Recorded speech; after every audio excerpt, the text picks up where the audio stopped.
Hi guys, for review I have Lenovo C2 Power, which is a budget smartphone with a 5-inch display, and it looks pretty good. It's got the newest Android, it's got a 5 and 8 megapixel camera on the front and on the rear. Pretty nice display, so if you're looking for a budget, cheaper device, definitely check this review.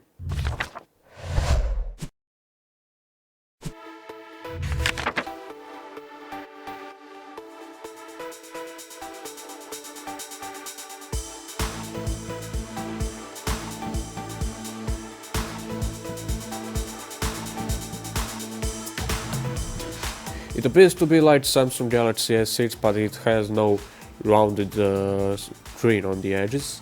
I don't really like this device because I think it's too thick, and when I hold it in my hand I really feel that.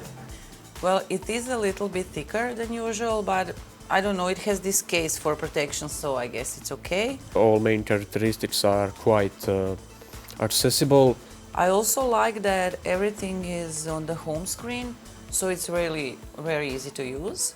I think that this is a great device for people who want their first smartphone, or for older people, or if you buy a phone for your kids. We had a lot of fun with this camera feature. It is a feature for recognizing the age and the gender. It's cheap and it brings far more characteristics than the other devices of its price tag. It's very budget friendly.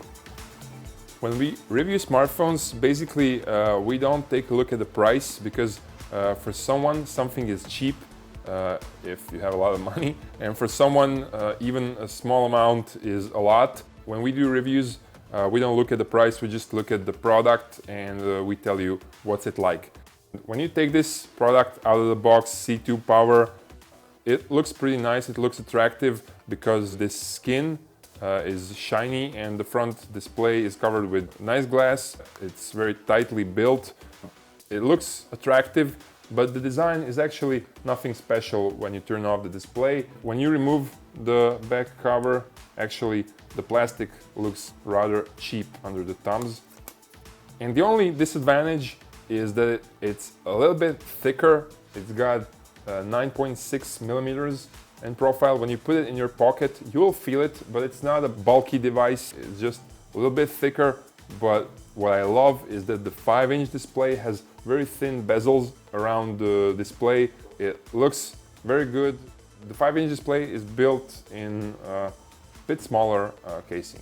In terms of ergonomics, it's awesome because you got these virtual keys below the display. They don't have a light, but even more expensive devices don't have light, but they're divided from the display, so it's easier to use the device. Also, this side key for unlock is very precise, and you got 2 keys for volume. It feels pretty light. It's got 150 grams. The amazing thing is that the battery beneath the rear cover has 3500 milliampere, which is really awesome.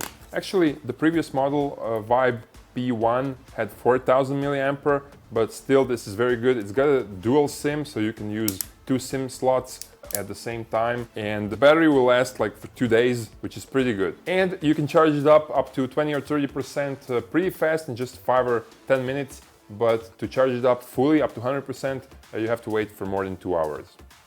The display has 5-inch, it's an HD resolution, 294 ppi pixel density. It's an IPS display, it's got pretty good viewing angles, and it's got an automatic brightness sensor, which even the more expensive devices don't have. J5 2016 doesn't have an automatic brightness. So if you go outdoors on direct sunlight, you'll be able to still use the display and type on it because it's bright enough. Virtual keyboard has keys that are divided.